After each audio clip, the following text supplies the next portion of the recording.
Muy buenas tardes. Con la venia del señor rector, vamos a dar inicio a la sesión número 125 de la Cátedra de Perú. La Cátedra de Perú es el foro de reflexión permanente de la universidad, donde se abordan todos los temas políticos, económicos, sociales, científicos, artísticos que competen a nuestro país y en general a las relaciones tanto regionales como internacionales del Perú. Hoy nos complace mucho estar en esta sede de la Facultad de Derecho y Ciencia Política. Señor decano, muchísimas gracias por acogernos. Señores decanos, señores profesores, señores invitados, jóvenes alumnos. El tema que se ha elegido para esta sesión se titula Trump, por el presidente Donald Trump, Hispanoamérica, realidades y desafíos. Estamos seguros que por ser algo de suma actualidad y que nos toca a todos los ciudadanos del mundo, no solamente del Perú, las presentaciones van a ser realmente trascendentales. Tenemos el honor de contar para esta sesión con la contribución de distinguidos académicos. En primer lugar, permítame presentar al señor congresista Alejandro Muñante. Él es político y abogado peruano, es también sanmartiniano. Se desempeña como congresista de la República para el periodo parlamentario 2021-2026. Ha sido tercer vicepresidente de la mesa directiva del Congreso entre los años 2022 y 2023. El doctor Muñante obtuvo el título de abogado en la señor Recipán y egresado de la maestría en Derecho Constitucional por nuestra universidad, la Universidad de San Martín de Porres. Durante su carrera política ha sido abogado litigante y conciliador extrajudicial, director de la Red Nacional de Abogados por la Defensa de la Familia, RENAFAM, y asesor principal de la Comisión de Educación, Juventud y Deporte del Congreso. En segundo término tenemos a un querido amigo, también miembro del claustro sanmartiniano, el doctor Miklos Lukács Tepereni, que es docente en nuestra universidad. Él es un académico y pensador peruano de ascendencia húngara que se enfoca en el estudio de la tecnociencia, la política y la economía global. Estudió medicina veterinaria en la Universidad Mayor de Chile y continuó su formación académica con una maestría en ciencia política en la Pontificia Universidad Católica del Perú, así como otra maestría en estudios sobre el desarrollo en la Universidad Victoria de Wellington. Además es PhD en Management for Alliance Manchester Business School y máster en Gestión de la Innovación por la Universidad de Manchester del Reino Unido. Es profesor de investigación en Ciencia, Tecnología e Innovación en nuestra Facultad de Ingeniería y Arquitectura de la Universidad de San Martín de Porres. Están al llegar, el tránsito los ha demorado un poco, no solamente otros miembros del auditorio, sino los profesores Andrés Martínez Fernández, Senior Policy Analyst para América Latina, que pertenece a la Heritage Foundation. La Heritage Foundation es una fundación, lo que se llama un think tank norteamericano, que desde 1973 estudia las relaciones internacionales y tiene una posición conservadora. Igualmente está al llegar el profesor Mike González, miembro igualmente senior de la Fundación Heritage, con la beca Ángeles T. Arredondo y Pluribus Unum. Él escribe sobre teoría crítica de la raza, política de identidad, diversidad, multiculturalismo, asimilación y nacionalismo, así como sobre política exterior en general. tiene una larga trayectoria en los Estados Unidos y en Hispanoamérica. Con esta participación y estas contribuciones que son francamente excepcionales en nuestro medio, vamos a rogarle al señor vicerrector, el doctor Raúl Bao García, que declare inaugurada la Cátedra Perú en su sesión 125. Doctor Bao.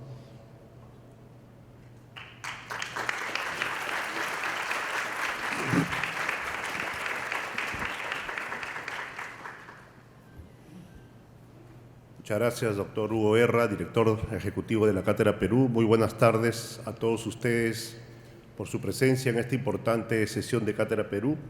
Agradecimiento especial al congresista Alejandro Muñante, que nos acompaña, a Miklos Lucas, viejo conocido ya de nuestra universidad, y a los expositores que no tardan en venir, señores decanos, señores profesores, invitados especiales, queridos alumnos.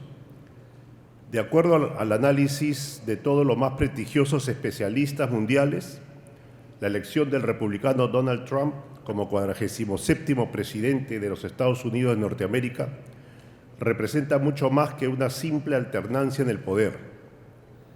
Hay amplia coincidencia en considerar que su mandato de 4 años es el inicio de una nueva era para la política, la economía, la sociedad y la cultura estadounidense. El lema de su gobierno, «Hagamos América grande otra vez», es considerado ideológicamente como un renacimiento del conservadurismo fundamentado en los principios esenciales de Dios, patria y familia. ¿Quién puede cuestionar estos lineamientos generales? A partir de ellos, se propugna la lucha sin cuartel contra aquellas corrientes alentadas por la izquierda gramsciana que se apoderaron del trienio anterior para impulsar desde el gobierno demócrata el progresismo, el globalismo, la Agenda 2030 y la deconstrucción de la civilización occidental con la llamada cultura woke. El enfoque y las medidas ya adoptadas desde enero por Donald Trump en ese sentido son profundamente revolucionarias y por tanto han desatado una enorme polémica dentro y fuera de los Estados Unidos. Pero además han llevado a la adopción de políticas enérgicas de desmontaje del llamado Estado profundo o Deep State. Consecuencia de ello, lo vemos en los hallazgos del programa Revisión de la Estructura Estatal que está encabezando el megaempresario Elon Musk. También está el caso de la suspensión de operaciones del USAID, luego que se comprobara el uso indebido de fondos públicos para financiar precisamente programas, ONGs y proyectos que colisionaban con el sentido democrático que debe tener una sana cooperación internacional. En la perspectiva geopolítica, el gobierno del presidente Trump sugiere a muchos analistas que se está iniciando una recomposición profunda de las relaciones internacionales, de acuerdo con la cual emergen 3 poderes virtualmente imperiales: el norteamericano, el ruso y el chino. En tanto que el rol de la Unión Europea está bajo cuestionamiento a propósito del rumbo que están tomando las negociaciones de paz para terminar con la absurda guerra ruso-ucraniana. Además, aunque todavía es una incógnita, el rumbo final que adopten las iniciativas para consolidar la paz en el Medio Oriente, queda en claro que pronto habrá una redefinición del poder de potencias regionales. En el plano económico, el eje central hasta ahora es utilizar los aranceles como instrumento de negociación política, militar y comercial. Las nuevas tasas de 25% impuestas a Canadá y México rompen con teorías económicas que fomentan la globalización y la desregulación del comercio internacional. Sin embargo, para los intereses norteamericanos, hasta el momento están teniendo resultado positivo en la presión sobre las políticas migratorias canadienses y mexicanas, así como en la lucha contra el narcotráfico. Y en cuanto al aumento de aranceles en 10% a los productos chinos, habrá que ver qué efectos tiene en el esfuerzo literalmente desesperado de Trump por reducir tanto su déficit fiscal como su enorme déficit comercial. En este contexto revolucionario se espera una redefinición de la política exterior de la Casa Blanca en relación al subcontinente americano. El nuevo secretario de Estado, Marco Rubio, ya ha tenido gestiones exitosas en relación con el Canal de Panamá.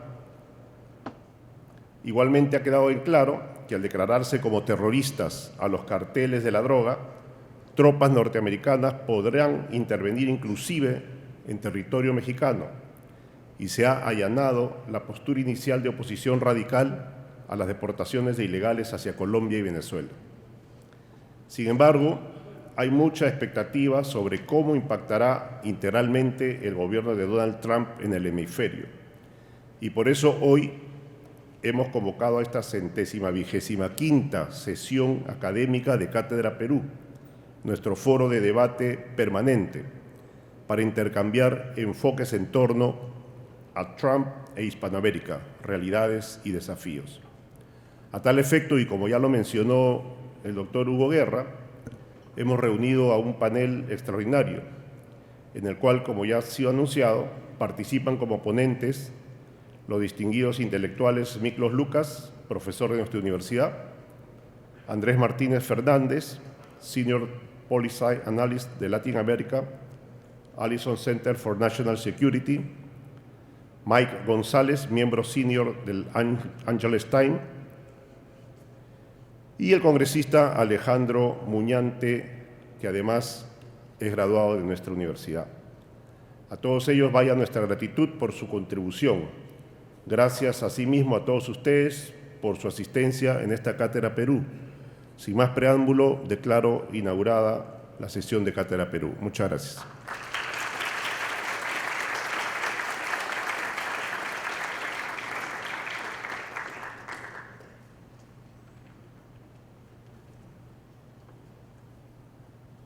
Vamos a dar inicio a las exposiciones. Invitamos al congresista Alejandro Muñante para hacer la primera presentación. Lo recibimos con un aplauso.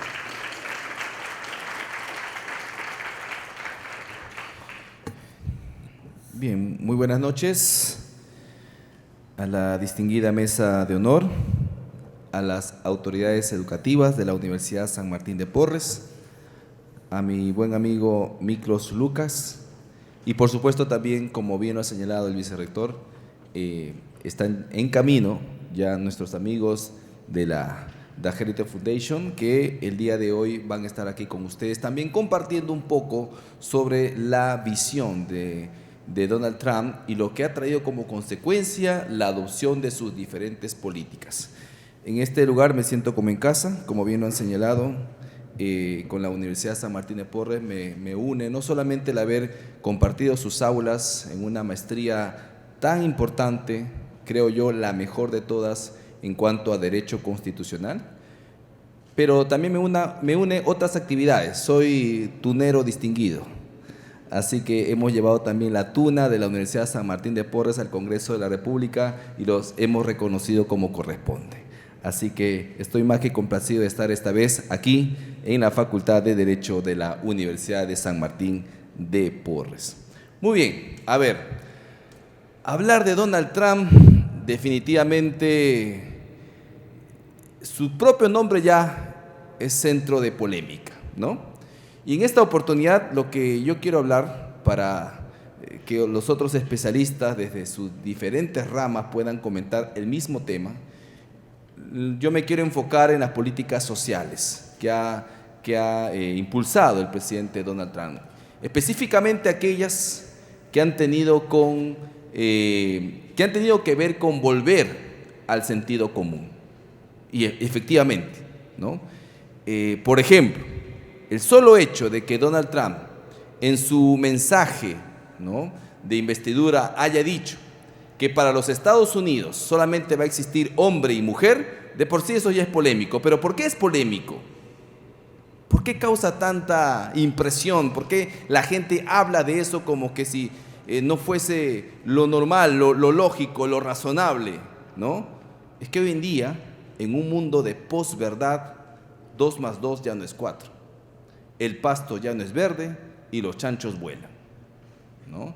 Esa es la realidad en la que nos encontramos. Entonces, cuando un presidente señala y dice que el género en los Estados Unidos solamente está basado en hombre y mujer, evidentemente existe una reacción. ¿Pero reacción de parte de quién? Reacción de estos grupos progresistas que justamente lo que han traído es la relativización de la verdad, la relativización de los conceptos tan importantes como familia. El otro día nuestro amigo Laje ponía un ejemplo, ¿no? Para más o menos entender este tema. Si para mí esto es micrófono, esta computadora también es micrófono, este púlpito es micrófono, la botella es micrófono y las flores son micrófono, el día que yo les pida y le diga un favor, ¿pueden traerme el micrófono? ¿Ustedes qué me traerían? Cualquiera, porque para mí todo es micrófono. De la misma manera, los progresistas o la progresía internacional relativiza la verdad. La única verdad es que micrófono es solamente esto, ¿correcto? El resto no es micrófono. Pero quienes relativizan la verdad pueden llamar micrófono o cualquier cosa a lo que se les ocurra. Eso es lo mismo que están haciendo con la familia. Para los progresistas de género, familia es cualquier cosa. Familia es cuando un hombre se casa con un perro. Familia es cuando un hombre se casa con un árbol. Familia es cuando 3 personas comparten un hogar. Es decir, un triaje, como ya ocurre en Colombia o en otros países. Familia es lo que ocurre en Canadá, donde 2 hombres se han juntado con 2 mujeres. Los 2 hombres son gay y las 2 mujeres son lesbianas. Y juntos han tenido un solo hijo. Es decir, nos contaba el otro día Miklos, ¿no? En una conferencia, por ejemplo, este es un caso bastante particular, ¿no? Uno de estos hombres, ¿no? Gay, utiliza su esperma para ovular, ¿no? A una de las lesbianas, que también es su pareja, pero la que dona el óvulo es distinta a la persona que lo tiene, ¿no? Aquella que lleva el embarazo. De tal manera que legalmente el hijo es de los 4, ¿no? Y así, sucesivamente. Entonces, para la progresía internacional, eso también es familia. Hace poco, un hombre en Canadá tenía familia, tenía 5 hijos, un hombre de 50 años. Un día se despertó creyendo que era una niña de 8 años, dejó a su esposa, dejó a sus hijos y fue adoptado legalmente por una pareja canadiense, ¿no? Eso es familia también. Entonces, si uno comienza a decir que todo es familia, al final nada es familia. Esa es la relativización de la verdad. Relativizar completamente todo lo que tiene un concepto esencial, vaciar de su concepto esencial. Entonces, cuando Donald Trump comienza su gobierno diciendo que género es hombre y mujer, pues los progres se escandalizan, ¿no? Porque para ellos género es todo menos hombre y mujer. Y lo digo con conocimiento de causa, aquí en el Perú nada más. He propuesto también un proyecto de ley para que en la Constitución Política, cuando el artículo 191, si me corrigen por favor, dice la palabra género, yo lo que he presentado es para que eso se pueda interpretar como hombres y mujeres, ¿no? Es decir, sacando la cara por los hombres y por las mujeres. Salieron pues los progres de este país a atacarme, a llamarme misógino, a llamarme retrógrada, a llamarme ultraconservador, hasta pastor evangélico me han dicho, ¿no? Entonces la pregunta es, ¿por qué se alarman? ¿Acaso no estamos sacando la cara por hombres y por mujeres? ¿Qué defienden entonces? Defienden pues una ideología, Una ideología que ni siquiera sabe lo que es una mujer, ¿no? A una pregunta tan sencilla, tan básica, ¿qué es una mujer? La gran mayoría, por no decir todos los progres en este país y a nivel internacional, ni siquiera pueden responder. Una pregunta tan básica. Y fue la misma pregunta que le hice a la exministra Nancy Tolentino cuando llegó al Congreso de la República invitada a una sesión de la Comisión de la Mujer. Ella fue a hablar de las políticas en favor de las mujeres impulsadas desde su cartera. Y la primera pregunta que le hice fue: ministra, vamos a hablar aquí de las políticas en favor de las mujeres, pero por favor, puede ser tonta o banal esta pregunta que le quiero hacer, pero creo que es necesario que se la haga. ¿Qué es una mujer? Evidentemente la ministra no pudo responder. Y a la salida de la sesión, cuando los periodistas se le acercaron y le dijeron: ministra, ¿por qué no pudo responder la pregunta del congresista Muñante? Ella respondió y dijo: porque no quise entrar en temas polémicos. ¿Cuán polémico puede resultar definir a una mujer? Ahora ya no le llaman polémico, ahora le llaman ofensivo definir a una mujer, ¿no? A raíz de un tuit que publiqué hace unos días. Ahora se comete violación. Eso fue lo que dijeron cuando señalé, ¿no?, la contradicción de estas personas de no poder definir a una mujer. ¿Y sabe por qué no pueden definir a una mujer? ¿Por qué no pueden decir sencillamente que una mujer es un ser humano, ¿es cierto?, con cromosomas XX, con la capacidad para poder concebir, etcétera, etcétera, etcétera, ¿no?, con todas las capacidades biológicas que la distinguen de un hombre? ¿Sabe por qué no pueden decir eso? Porque para la ideología de género, que es la religión del Estado y de la progresía internacional, mujer es un mero concepto. Porque un hombre que se sienta mujer es una mujer según la ideología de género o la mitología de género, como también le llaman. Entonces, hoy en día ya el enfoque de género no protege a la mujer, sino protege el concepto de género.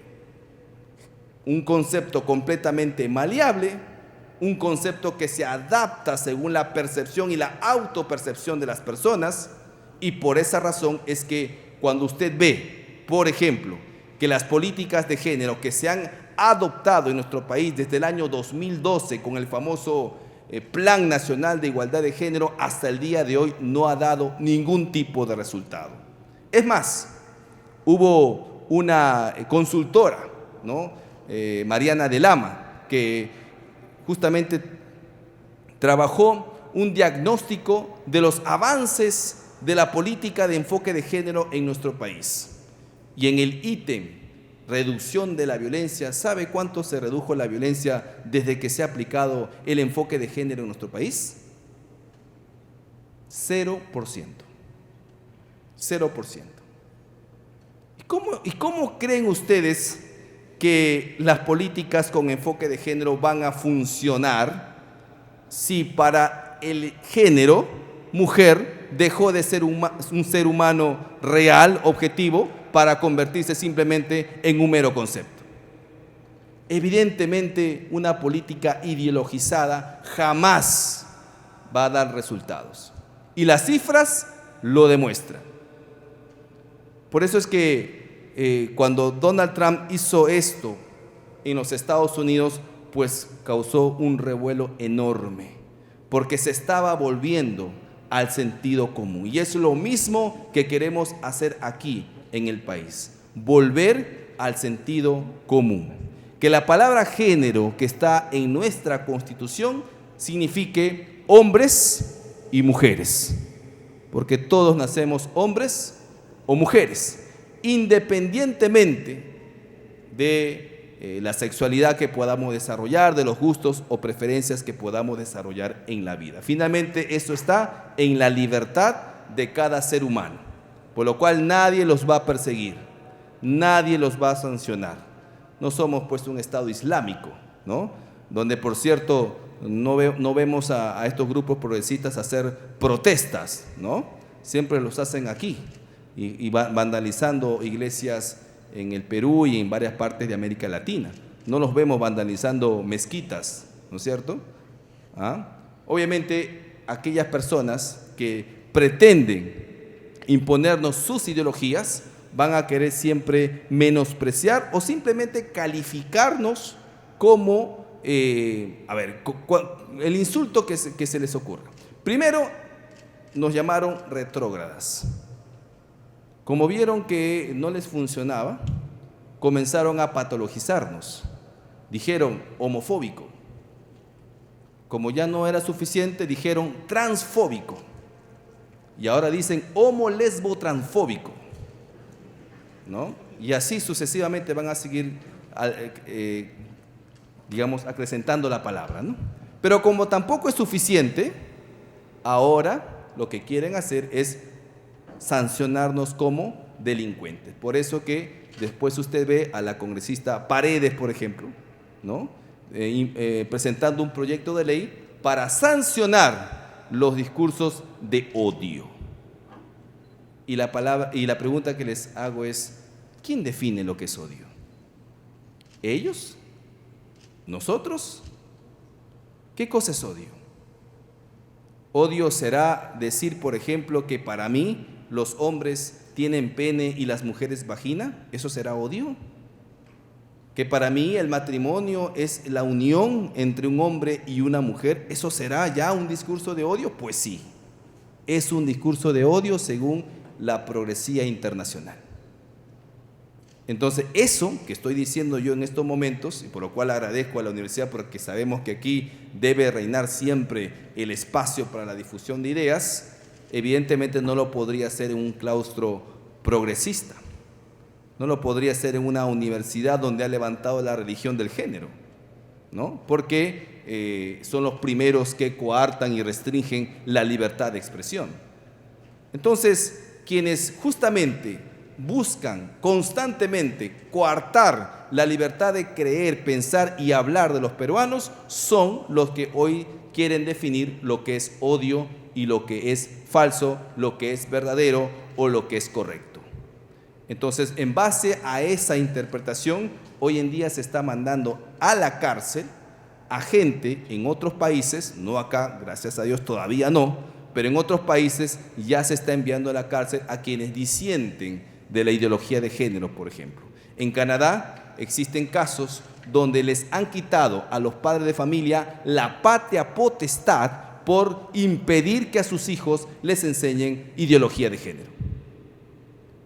En Europa, por ejemplo, las autoridades no pueden mencionar a Jesucristo.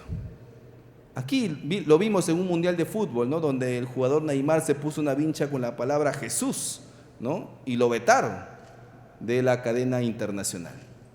Entonces, ellos son finalmente los que definen qué es un mensaje de odio y qué cosa no lo es.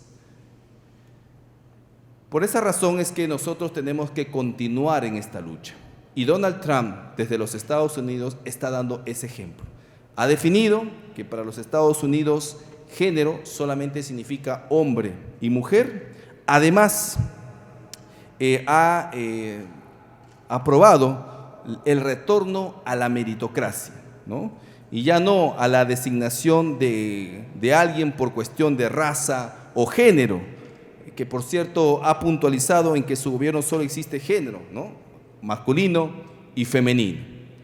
Y es que lamentablemente también aquí en el Perú todavía se está dando de una manera un poco más sutil, pero en otros países es mucho más evidente que se está distorsionando el principio de igualdad ante la ley, ¿no? Los hombres acuden ante los juzgados de violencia de género con la presunción de culpabilidad.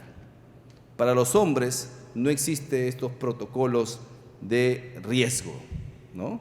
Cuando el hombre va y denuncia a una mujer por violencia, no va a un médico legista, no le ponen un psicólogo, no le toman un test, ¿no? Porque se supone que el hombre es el agresor y la mujer siempre es la víctima. Eso es lo que está reinando hoy en día en nuestros países, igual que antaño. Por eso decimos nosotros que los progresistas son regresistas. ¿Por qué son regresistas? Porque antaño, por ejemplo, en la Alemania nazi, cuando un judío le pegaba a un ario, era castigado severamente, pero no así cuando el ario le pegaba al judío. ¿Por qué? Porque se fijaban no en razón o no colocaban la sanción en función del hecho cometido, sino en función de la raza del agresor. De la misma manera, hoy en día se castigan los delitos no en función del hecho cometido, sino en función de los genitales del agresor, ¿no? Y así estamos volviendo a esos tiempos donde se castigaba en función al derecho del enemigo y no al derecho de autor, como debe reinar en nuestro país. Muy bien, y justamente hablando de este tema, recuerdo que también en el Congreso de la República se presentó un proyecto de ley para, garantizar una justicia mucho más rápido, ¿no?, a las personas con discapacidad, el cual, por cierto, todos estamos de acuerdo, ¿correcto? ¿No? Las personas con algún tipo de discapacidad o habilidades especiales no tienen pues el tiempo y la facilidad para poder ir siempre a los juzgados, por ende se les tiene que garantizar una justicia célere, ¿no es cierto? Pero en ese paquete de personas vulnerables se quiso introducir a las personas LGTB, ¿no?, para que también por ser LGTB, ¿no?, se les tenga que dar una justicia mucho más rápida que a cualquiera de nosotros. Y la pregunta es ¿por qué? O sea, ¿importa mucho con quién uno se acuesta o con quién uno tiene una relación amorosa para que la justicia pueda ser más rápida para unos y más lenta para otros? ¿Acaso eso no es discriminación por orientación sexual hacia el resto de personas? ¿No es lo mismo con la cual dicen luchar? Evidentemente, porque hay siempre un doble rasero en el discurso progresista, ¿no? Y es lo mismo cuando nos dicen, por ejemplo, que los hombres no podemos definir a las mujeres porque no somos mujeres, porque no tenemos ovario, ¿no? Entonces ahí hubo un debate en las redes sociales y hay un tuit, Miklos, de Danán, que le responde a un troll y le dice: entonces, bajo esa lógica, no podría definir un caballo porque tendrías que ser un caballo, ¿no? O no deberían existir ginecólogos porque no son hombres, ¿no? O no deberíamos hablar de la época de la esclavitud porque no hemos vivido en la época de la esclavitud. Es ilógico, ¿no? Sin embargo, esa es la verdad, la narrativa que la progresía internacional nos quiere vender. También una de las decisiones que ha tomado Donald Trump y que ha tenido una implicancia directa en la política internacional es el recorte de los recursos de USAID. Eso ha puesto a temblar a más de uno en este país, ¿no?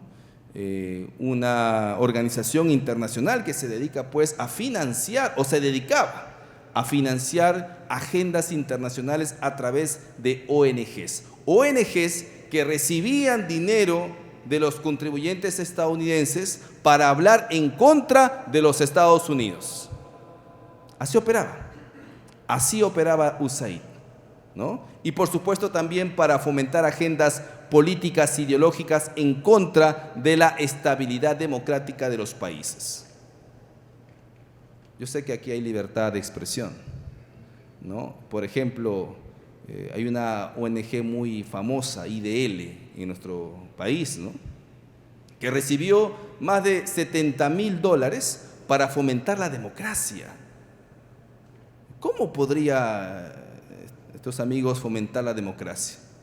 A través de agendas políticas, pues, ¿no? Cuando más bien ese dinero debería ir destinado a cerrar brechas sociales. Y es que ustedes o todos debemos conocer que cuando se crean ONGs, ¿no?, para justamente captar el apoyo de la cooperación internacional, se hacen con la finalidad de llevar a cabo políticas sociales, para cerrar brechas sociales, para dirigir esa ayuda hacia las poblaciones vulnerables.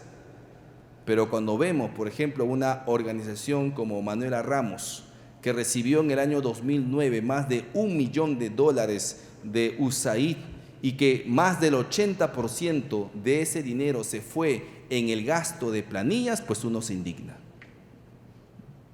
Uno se indigna porque, claro, ellos tienen un ropaje especial. Las ONGs no pagan impuestos. Las ONGs no rinden cuenta a nadie.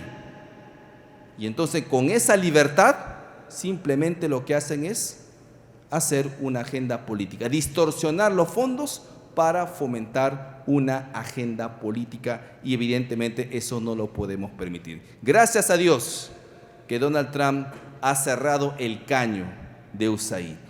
Por esa razón es que hoy vemos que están completamente desesperados estas ONGs, porque también el Congreso de la República estaría aprobando, Dios mediante, este jueves, una ley para poder fiscalizar y transparentar los ingresos de las ONG.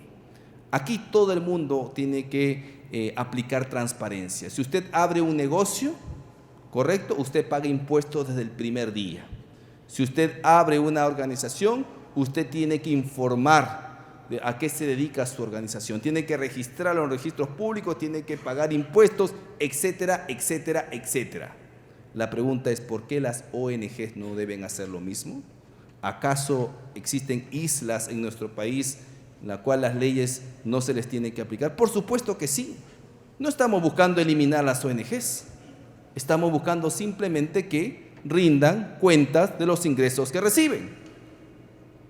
Y esa es la ley que queremos impulsar, y esa es la ley que hoy están atacando por diversos medios de comunicación.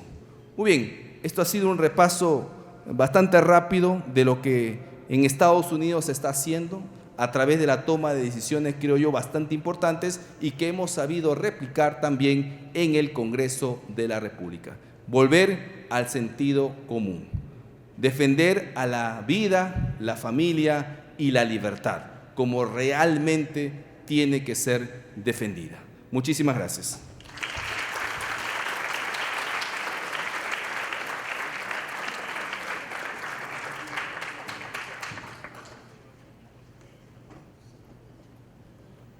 Bienvenidos, profesores de la Heritage Foundation.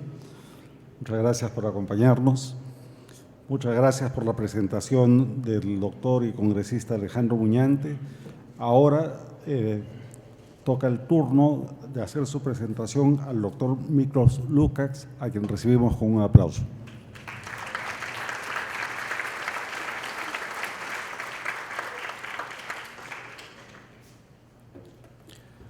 Bueno, ¿qué tal? ¿Cómo están? Un gusto estar aquí en mi casa de estudios. Doctor Bao, muchísimas gracias por organizar y ser parte de esta 125ª Cátedra Perú. Hugo, muchas gracias también por la organización. A los decanos, doctor Álvarez Miranda, gracias por su participación, y un saludo especial para el ingeniero Cárdenas, que es un amigo colega, y a los colegas de la FIA que aquí veo también en este auditorio, y a los alumnos, por supuesto. Quiero empezar definiendo conceptos, porque creo que es importante entender qué es lo que hay detrás. Hay un proceso que es el proceso de globalización, y aquí estamos hablando de globalismo, entonces hay una diferencia. La globalización implica una interconexión económica, social, política, cultural, que es voluntaria. En el globalismo, este proceso de interconexión no es voluntario, se impone, es coercitivo. Si tú no cumples ciertas medidas, en el plano económico, en el plano social, en el plano cultural, sobre todo en el plano de las agendas progresistas, arcoíris, de género, trans, feminismo, aborto, eutanasia, multiculturalismo, etcétera. Si uno no cumple, un país no cumple con estas condiciones, no recibe préstamos del Banco Mundial o del Fondo Monetario Internacional, o es excluido del sistema de Naciones Unidas, o recibe sanciones. Por lo tanto, la globalización es un proceso voluntario de participación e integración internacional que es independiente, mientras que la globalización implica la concentración de poder político y económico en un proceso de interconexión que es coercitivo. Y por eso la globalización es favorable. El globalismo genera rechazo, y vemos cómo las sociedades en los países, sobre todo en Occidente, se han polarizado a partir de esta imposición. El segundo concepto importante es el de progresismo. Apela a la idea de progreso, por eso es que ha sido tan atractiva durante varios años. ¿Cómo vamos a oponernos al progreso? Quienes se oponen al progreso son fascistas, nazis, fanáticos religiosos, medievales, básicamente estúpidos.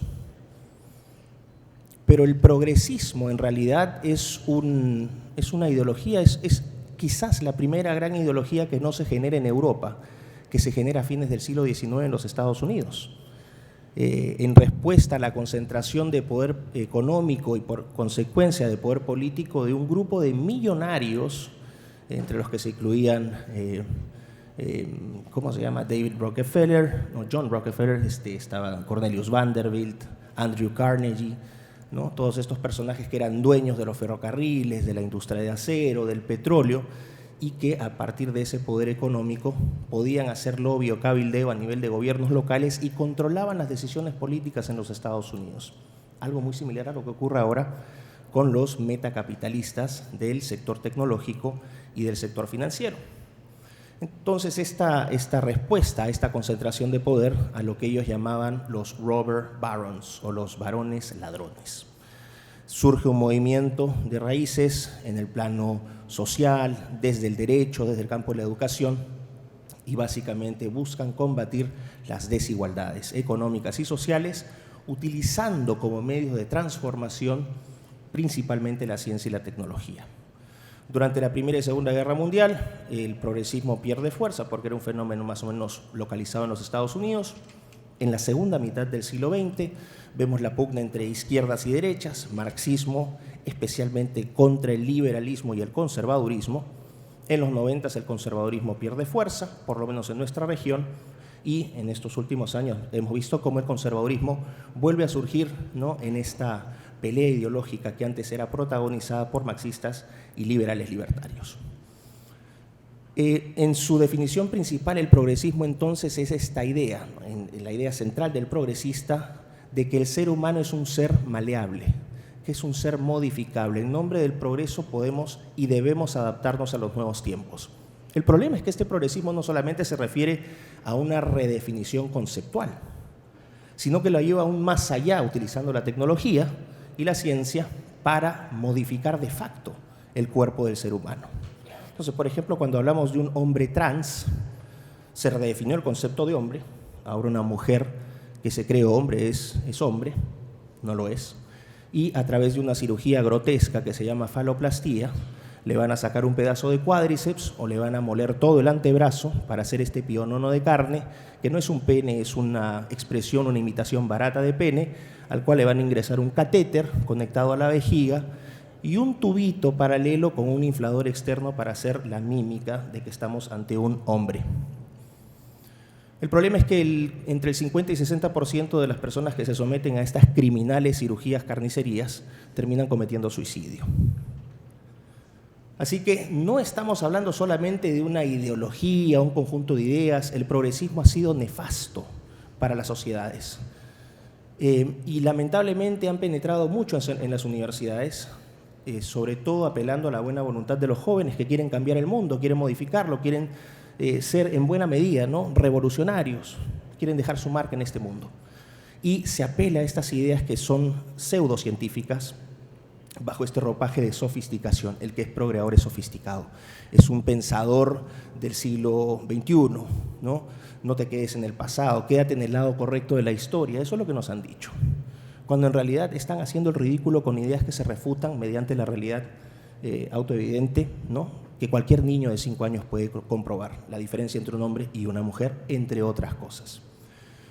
¿Por qué por qué inicio la presentación de esta manera? Porque en Estados Unidos Trump no solamente ganó por las desastrosas políticas económicas y migratorias, promigratorias, ilegales de Biden, tampoco por el desastroso manejo, gestión y el rol patético de los Estados Unidos en la guerra ruso-ucraniana, donde básicamente lo que han estado tratando de promover es una guerra eterna en conjunto con los títeres que hoy gobiernan varios países de la Unión Europea.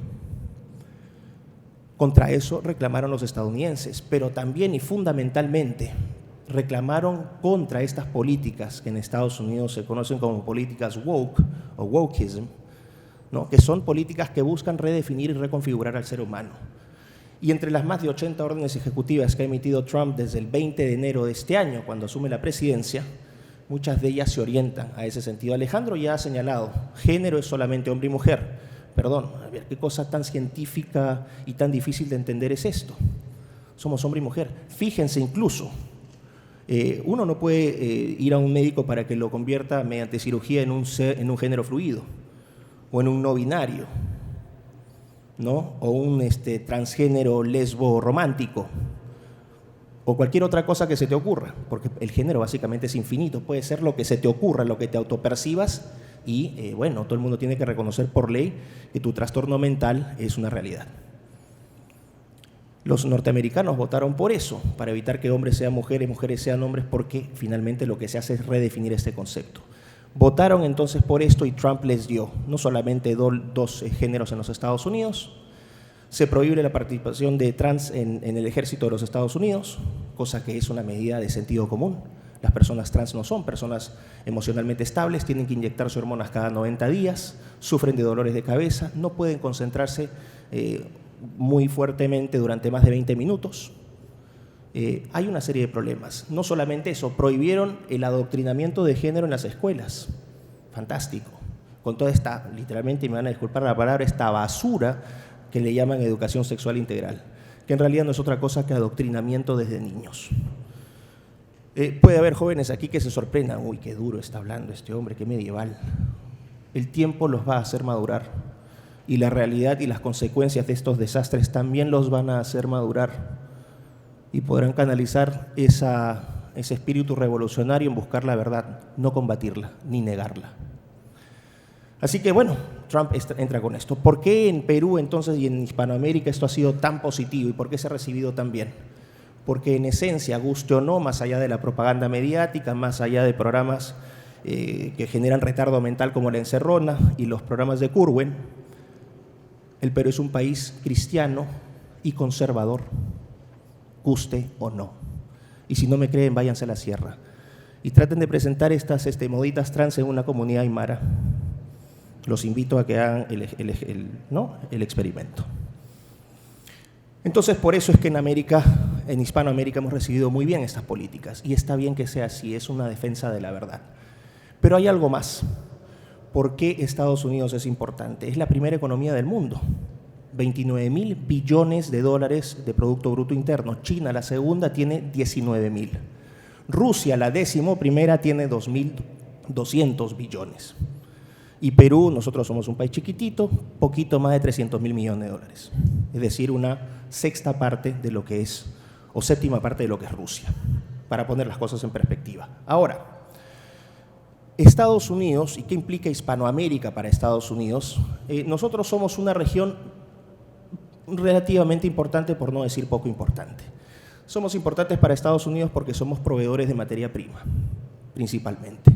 Y dentro de los principales 5 socios comerciales de Estados Unidos en la región, principales destinos de exportación se encuentran México, que es el principal socio comercial, Brasil, la potencia regional, en tercer lugar Colombia, que tiene una importancia también estratégica militar por el combate a las drogas, ha sido un socio histórico de los Estados Unidos.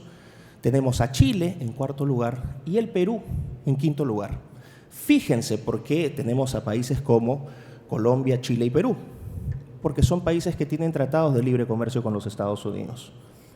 Aparte de estos países, otros países, bueno, México tiene un tratado también de libre comercio, el United States, México, Canada Agreement, que reemplazó al NAFTA, que fue renegociado por Trump, y algunos países en Centroamérica.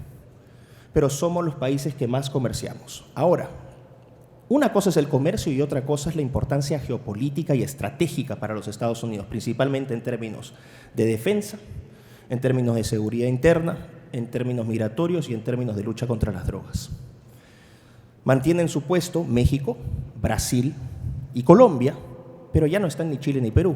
Entran Venezuela por la cuestión ideológica, el gobierno de Maduro, la importancia también por ser una fuente de petróleo, ¿no? Uno de los países, si no el país con mayor número de reservas a nivel mundial, y Cuba, que ahí se mantiene, ¿no?, como un quiste para los Estados Unidos desde la década de los 50 a la fecha. ¿no? Pasamos por una crisis de los misiles en 1962, donde casi desaparecemos todos con una guerra atómica.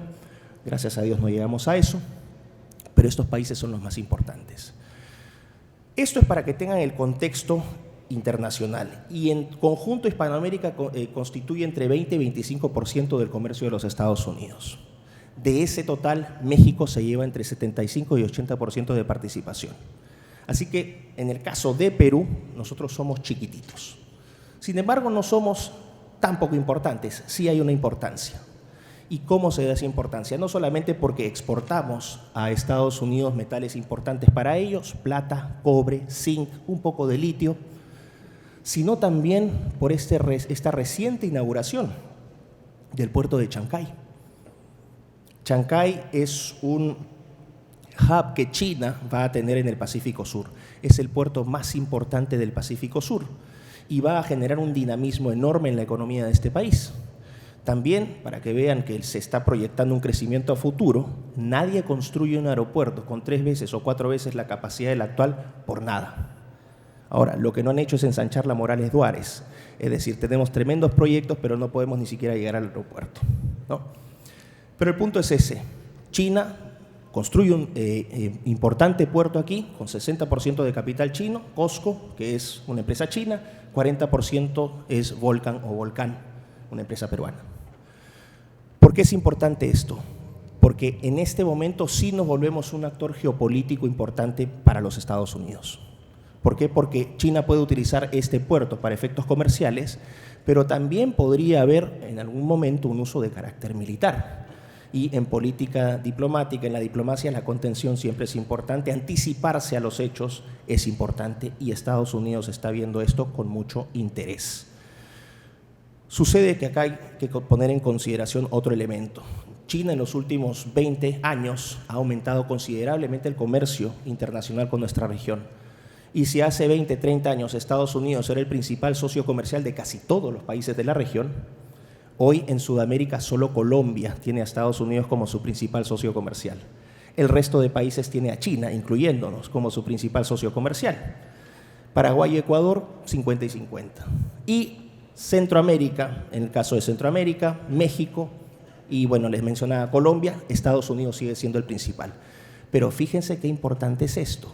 Nos volvemos importantes porque tenemos un puerto que nos va a convertir en un hub de intercambio comercial con China, pero que los estadounidenses ven también como una proyección de poder. Dentro del marco de esta política global del gobierno chino que se inicia en 2013, que es la Belt and Road Initiative, ¿no? No sé cuál es la traducción al español. Belt and Road Initiative. La ruta de la seda. La iniciativa de la ruta de seda. Es una estrategia internacional que tiene China. Y esto también es importante porque China históricamente fue un imperio que siempre miró hacia adentro. China nunca tuvo aspiraciones expansionistas, pero es la primera vez en la historia que China empieza a mirar al mundo con ámbito o con interés de expandirse. Así que eso es lo que nos toca ahora. ¿Por qué entonces Trump es importante? Porque Perú va a pasar a ser un país moderadamente importante para los Estados Unidos. En lo cultural, en lo comercial, creo que estamos yendo bastante bien. Más adelante, quién sabe si estos beneficios que nos traen China no vayan a ser una contradicción o una paradoja y nos terminen generando más problemas.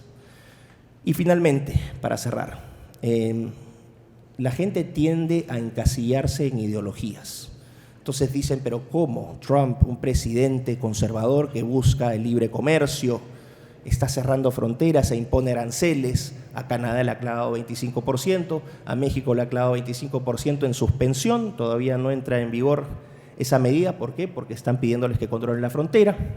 ¿Por qué un país como Estados Unidos, que siempre ha sido el país líder del mundo libre, del comercio libre, ahora impone barreras arancelarias y dificultades para otros países?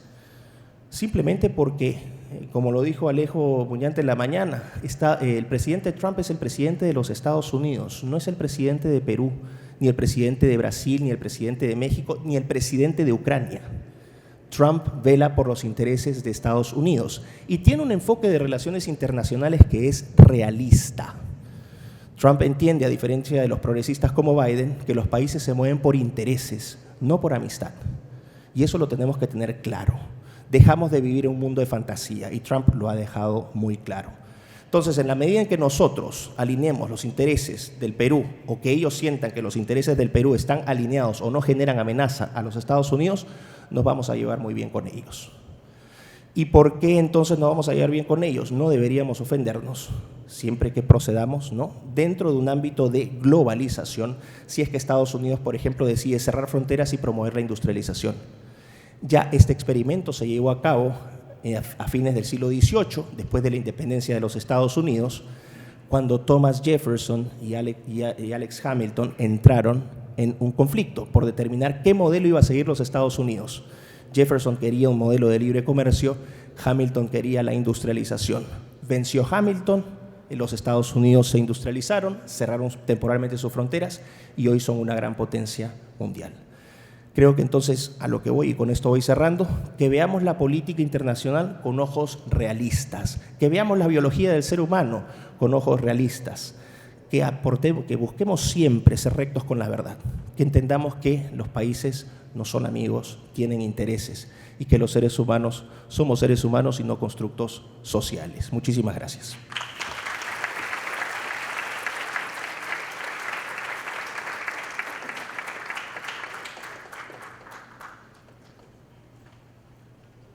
Muchas gracias al doctor Miklos Lukács.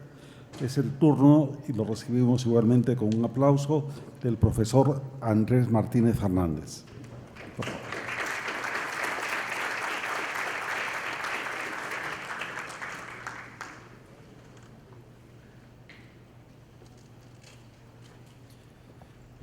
Muchas gracias por la invitación, por acompañarnos acá para discutir un poco los cambios que estamos viendo, no tan solo en Washington, que es donde yo y mi compañero Mike González les estamos visitando, pero también en nuestro hemisferio estamos viendo un cambio fundamental, yo diría, en Washington, con la llegada del presidente Trump,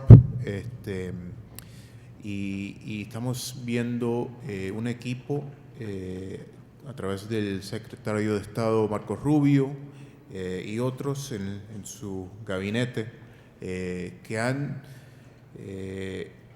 mostrado o implementado una serie de cambios sustanciales en políticas públicas, en particular en el ámbito internacional.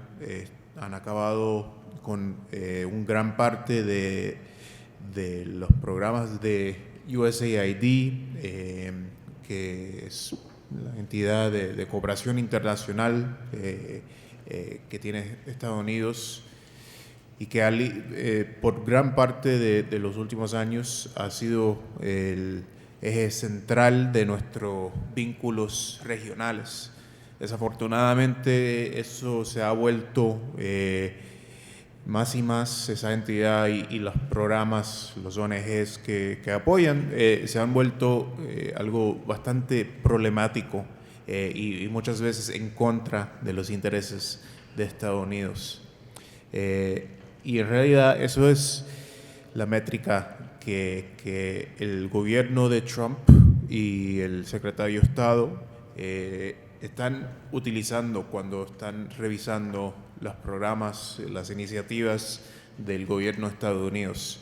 Es si esos avanzan a los intereses de Estados Unidos, que es algo que no debe ser controversial, debe ser el hecho, una realidad en términos de las actividades del gobierno, y es raro pensar que no están los funcionarios, las organizaciones, los departamentos del gobierno de Estados Unidos que no están trabajando hacia ese fin de proteger y avanzar los intereses de los ciudadanos del país, donde pagan impuestos para tener sus intereses representados. Pero la realidad es que sí, a lo largo de los años hemos visto que esas instituciones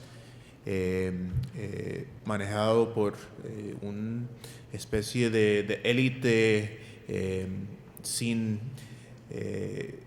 un oversight desde el pueblo, un nivel de independencia y falta de control político desde los votantes. Eso ha ido desarrollando un nivel de separación de los intereses de Estados Unidos y se ha ido alejando o acercando más y más a proteger a intereses de una élite global y una ideología de izquierda que muchas veces, encima de no avanzar los intereses de Estados Unidos y los ciudadanos de Estados Unidos, trabaja en contra de esos mismos intereses. Y eso es lo que el presidente Trump ha visto con entidades como USAID, o mucho de lo que USAID estaba haciendo, y lo que está ahora revisando con todo el gobierno federal. Y eso es algo, una transformación que se puede ver desde afuera como caótico y hasta peligroso.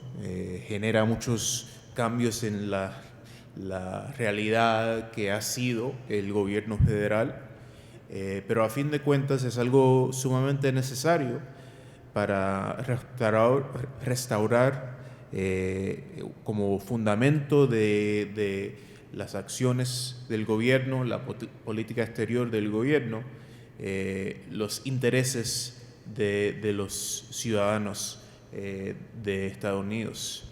Y para mí el ejemplo, uno de los ejemplos más claros de que los círculos élites y el gobierno en Washington se ha alejado de los intereses de los ciudadanos.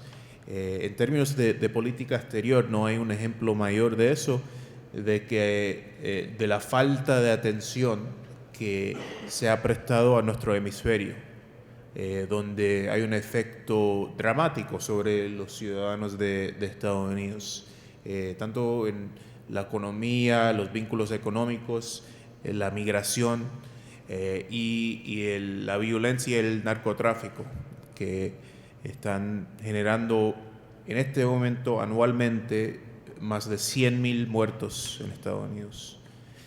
Durante los últimos 4 años hemos visto un gobierno en Estados Unidos que sin problema estaba dispuesto a ignorar esas realidades y enfocarse en dinámicas y conflictos alejados de Estados Unidos con efectos dudosos en términos de la vida y la estabilidad, la seguridad y la prosperidad de los ciudadanos de Estados Unidos. Eso es algo que muy claramente está cambiando con este nuevo gobierno. El presidente Trump mismo está reenfocando nuestra política exterior hacia nuestro hemisferio, reflejando el efecto y los intereses que Estados Unidos tiene en nuestro hemisferio. Entonces es un cambio sustancial en lo que ha sido la política exterior de Estados Unidos, y lo hemos visto con ya ejemplos y episodios con Panamá, donde el tema de China es algo central, en particular en términos de la posibilidad de disrupción de los de la economía de Estados Unidos a través del canal. Lo estamos viviendo también en México, donde a través de las fuerzas de seguridad de Estados Unidos, el ejército, estamos mirando cómo combatir y enfrentar a esa amenaza terrible de los carteles que tanto se ha ignorado desde Washington y desde México. Se está viendo ya al otro lado un esfuerzo para apoyar a los amigos y aliados de Estados Unidos, los que están dispuestos a trabajar conjuntamente para enfrentar los enemigos en común que tenemos, enemigos de la estabilidad hemisférico, la prosperidad, y los que buscan apoyar y utilizar el crimen transnacional y la migración masiva como armas políticas contra Estados Unidos. Entonces yo soy muy optimista con este cambio que estamos empezando a ver en el enfoque de la política exterior del presidente Trump de Washington.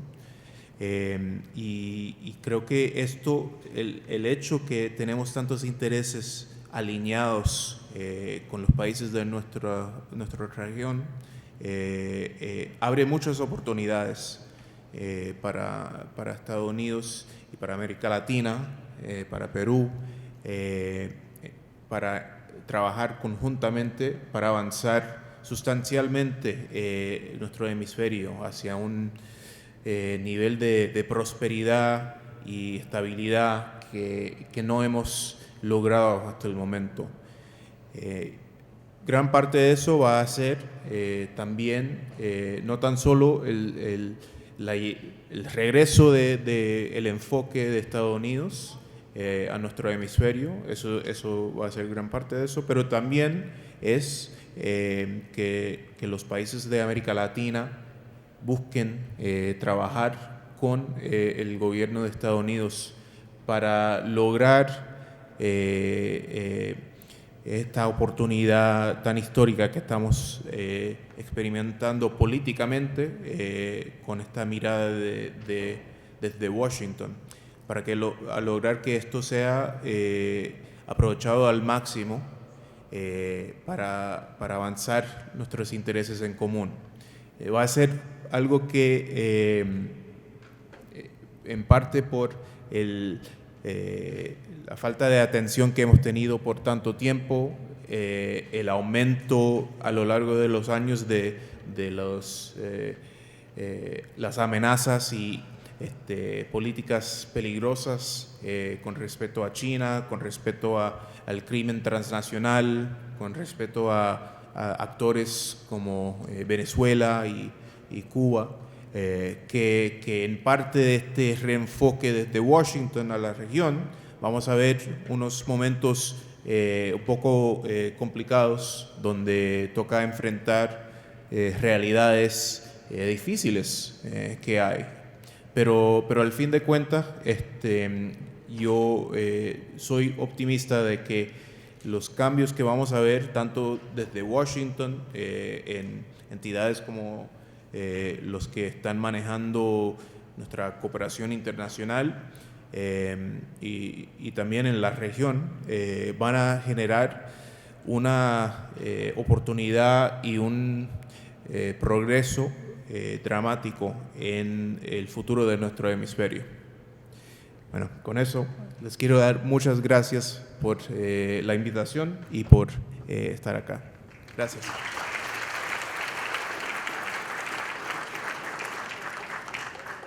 Muchas gracias al profesor Andrés Martínez Fernández. Quiero decirles que toda la cátedra está siendo grabada y se transmite por USMP Televisión, también a través de Facebook Live, y posteriormente el íntegro de las presentaciones será puesta a disposición de ustedes en las redes de la universidad. Es el turno ahora del profesor Mike González, a quien recibimos con un fuerte aplauso.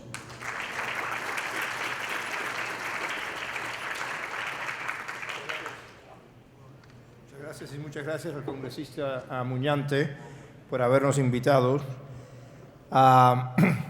Y es difícil seguir a mi colega Andrés, que acaba de hablaros de los puntos de vista internacionales, ¿no? Y también mi amigo Miklos Lukács, al que su exponencia sobre lo que es woke ha sido excelente. Y es difícil seguirlos aquí. Acabo de cumplir yo 24 horas aquí en nuestro país. Es mi primera vez que he venido. Siempre he querido venir. Mi mujer había visitado ya en el primer gobierno de Alan García y siempre por 25 años de matrimonio me ha dicho, tú nunca has estado en Perú. Yo sí. Ahora ya he estado ya en Perú y estoy muy contento de estar aquí con vosotros. Yo pienso que Perú es un país de mucho peso cultural. Por eso es que había querido venir aquí, porque me gusta ir a lugares que son importantes desde el punto de vista cultural. Y Perú lo es por su historia y por su cultura. Lo que no puedo hacer, no soy tan arrogante como para venir a daros consejos de qué podéis hacer, porque no comprendo el contexto peruano, no comprendo el tejido social. Pero sí comprendo a mi país, Estados Unidos, y que quiero hablaros de lo que está pasando. Y lo que está pasando desde adentro es que estamos haciendo mucho ruido, y yo lo comprendo. Yo viajo mucho a Europa, muchísimo, y viajo a otros países en Latinoamérica, y la gente se pregunta. Yo tengo muchos primos en España, mi esposa es británica, tengo mucha familia en Gran Bretaña también, y se preguntan, ¿pero qué está pasando? Y lo que está pasando, lo que les quiero decir, es que va a haber más ruido todavía y va a ser mucho más alto y por mucho más tiempo.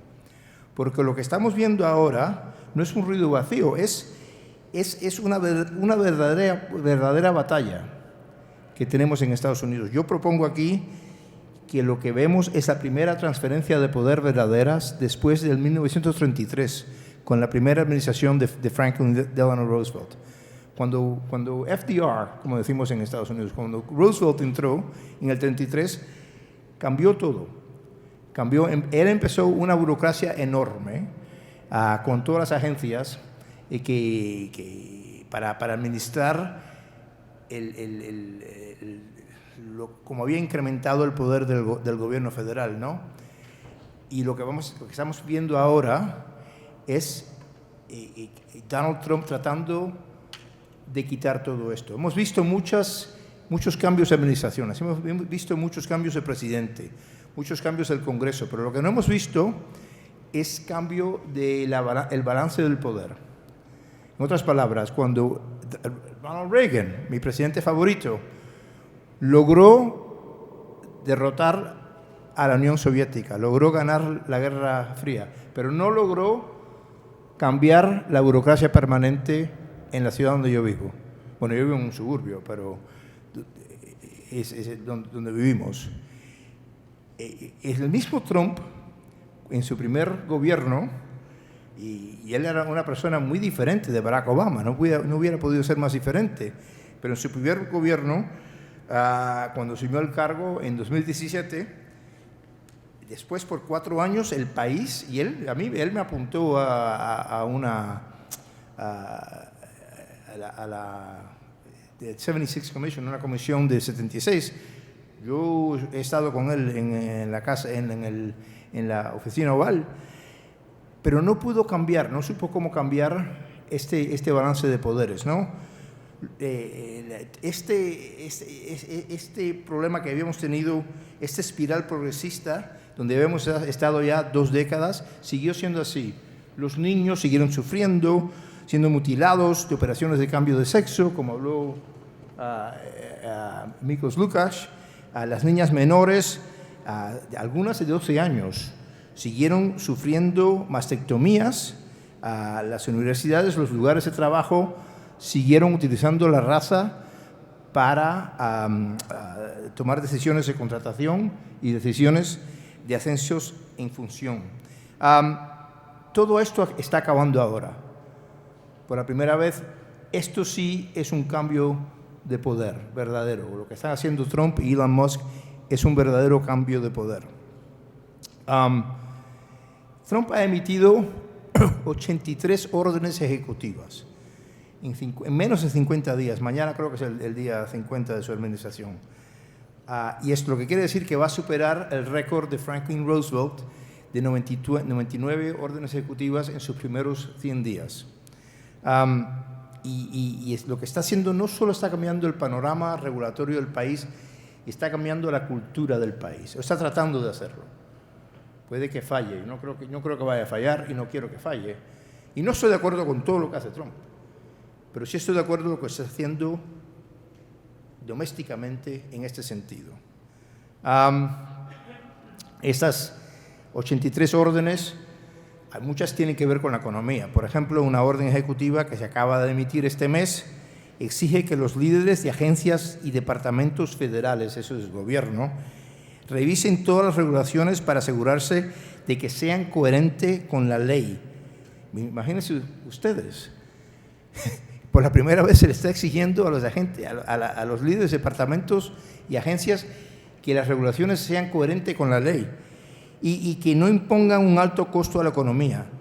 Se pide a las agencias que utilicen su discreción de aplicación para despriorizar las acciones que excedan la autoridad legal o los poderes constitucionales. Eso se había debido hacer hace mucho tiempo. Y por supuesto, lo más importante, como dijo Miklos, estas órdenes ejecutivas no solo son sobre la economía, lo más importante es sobre lo que está pasando culturalmente. Trump ha dejado claro, esta es una de las cosas que yo estudio y donde hago mi trabajo, que las iniciativas de Diversity, Equity and Inclusion, de diversidad, equidad e inclusión, ya no serán toleradas en la fuerza laboral federal, sus contratistas, las universidades y escuelas que reciben dinero federal o dinero de algún contribuyente, y serán desalentadas también en el sector privado. Bueno, ya esto estaba pasando desde hace un año y medio. Las corporaciones y las compañías estaban huyéndose de estas DEI, porque fue una cosa muy divisiva. Y Trump declaró lo que ningún gobierno había tenido que declarar. La cosa más simple, y me refiero que hay 2 sexos nada más, que no hay 57 sexos, que eso es una imbecilidad. Imagínense que el gobierno ahora tiene que decir, no hay 2 sexos, lo que hemos sabido toda nuestra vida, por miles de años.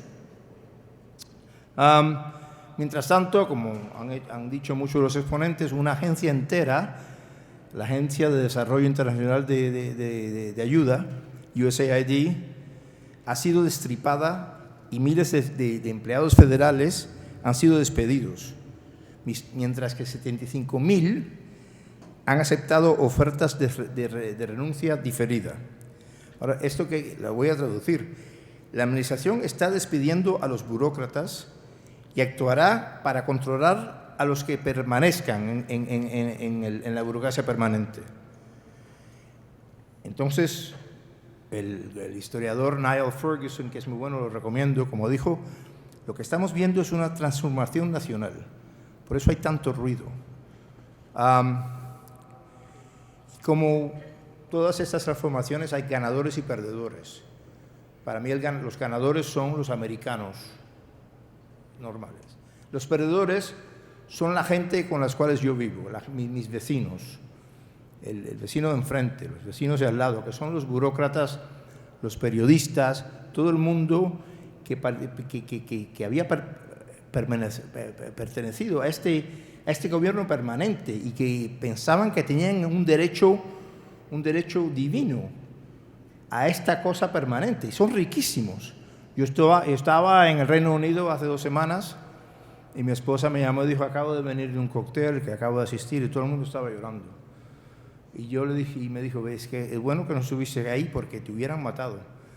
Y yo me imaginé, yo digo, bueno, pues estos millonarios están llorando en su Chardonnay, porque Trump está quitando lo que han tenido, y que ellos que pensaban que tenían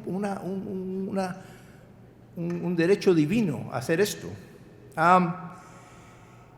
¿Y por qué está Trump haciendo todas estas cosas culturales, todos estos cambios culturales? ¿Y por qué hablamos del sexo y de la raza y del origen uno nacional como cosas culturales cuando son cosas biológicas, ¿no? Lo voy a explicar porque hace ya 50 años, 60 años más, los intelectuales marxistas se dieron cuenta que el proletariado, el trabajador, no era bueno revolucionario, era malísimo revolucionario, una cosa que Gramsci se dio mucho cuenta muy rápido. Y aquí, en Perú, yo sé que tenéis uno de los interpretadores mejores del gramsciismo, que es Mariátegui. Hay dos en Latinoamérica, Mariátegui y Laclau, en Argentina. ¿Qué se dieron cuenta? Se dieron cuenta que las clases sociales no eran buenas para poner la agencia revolucionaria en la clase social, ¿no? Que uno puede cambiar. Yo, por ejemplo, he sido rico, he sido pobre, ahora soy de clase media. Lo que no se puede cambiar es la raza, el origen nacional, y Newsbreak no se puede tampoco cambiar el sexo. Entonces, estos intelectuales marxistas pensaron, vamos a poner el locus de lo revolucionario en estas características inmutables. Por eso es que tenemos esos problemas. Ahora, ¿por qué está haciendo Trump todo esto? Primero, porque es muy buena política. Somos un país, como decimos, 50-50, un país 50-50. En todos los asuntos, mitad del país está de un lado, mitad del país está del otro. No en esos asuntos. En esos asuntos, por ejemplo, nos dice Pew Research, que el 65% del país, 65%, piensa que el género y el sexo son la misma cosa y que se trata de lo que uno nace con esto. Y nada más es 34% que piensa esas otras tonterías, que hay varios sexos y géneros, de 57, 58, 70. Y cuando uno piensa de los hombres en deportes femeninos, eso ya es 80-20. O hombres en vestuarios femeninos, también 80-20. Entonces, para Trump es una cosa que es muy popular hacer tanto hincapié sobre esto. Pero también, ¿por qué? Porque tiene que ver con la libertad nuestra. Tiene que ver con la libertad porque, a lo que acabo de decir, estos intelectuales marxistas habían usado esto para introducir resentimientos, porque lo que nunca ha cambiado el marxista es mirar a todo el mundo a través de un prisma de oprimentes y oprimidos. Eso miran a todo la naturaleza humana a través de este prisma, ¿no? De oprimidos y opresores. Y entonces lo que han hecho es que la diferencia que hicieron es decir, bueno, vamos a cambiar de burgués a proletariado y vamos a decir que hay razas opresoras y razas oprimidas, o hay sexos opresores y sexos oprimidos, o hay géneros opresores, ha cambiado eso. Entonces, para liberarnos de esto, tiene que venir alguien que diga, no, señores, no hay dos sexos y ya. Y con lo que viene a ver, lo que tiene que ver con el gobierno federal, hay dos sexos. Y no vamos a pagar, si vosotros decís en una universidad de Harvard, por ejemplo, que hay más de eso, le quitamos el dinero federal. Y Trump le acaba de quitar 400 millones a Colombia. La primera cosa, Colombia, donde yo fui, donde fue mi hijo. Somos una familia de Columbia University. Y la primera cosa que yo me pregunté es, pero ¿por qué se está dando 400 millones de dinero del contribuyente a Colombia? Colombia es una universidad riquísima. Entonces, Trump está haciendo estas cosas, ganó el poder políticamente y está usando el poder político. Y lo va a utilizar para esas cuestiones culturales, a mi manera de pensar, para ganarnos libertades en mi país. Esto va a hacer, como dije yo, mucho ruido, porque mis vecinos están gritando, están chillando, las medias van a amplificar todo esto, vuestras medias van a copiar a nuestras medias, van a replicar, a decir, mira lo que está pasando en Estados Unidos. Pero lo que quiero es que vosotros os deis cuenta que esto es una lucha política como no hemos tenido nunca. Yo soy un viejo político, he trabajado en Washington varias décadas, trabajé para la administración de Bush, he estado en Heritage 16 años, antes de eso estuve en el Wall Street Journal muchos años. Esta es la primera vez que veo esta pelea hasta la muerte. Y eso es lo que vais a poder esperar vosotros de nosotros. Que un lado gana o el otro lado gana. Y vamos a hacer muchos ruidos, pero no se dejen creer en otra cosa. Esto es una guerra cultural que yo creo que tenemos que ganar. Muchas gracias.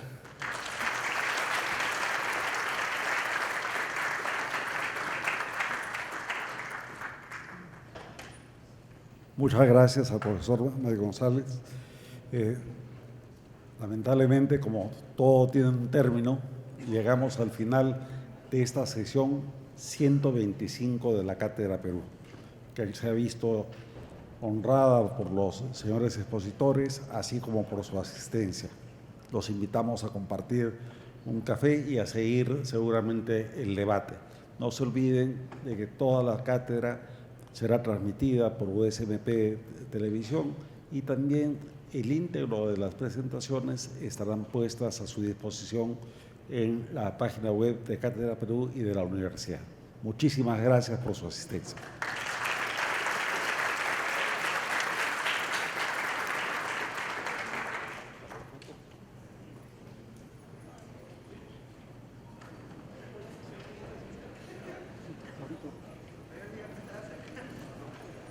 ¿Corto?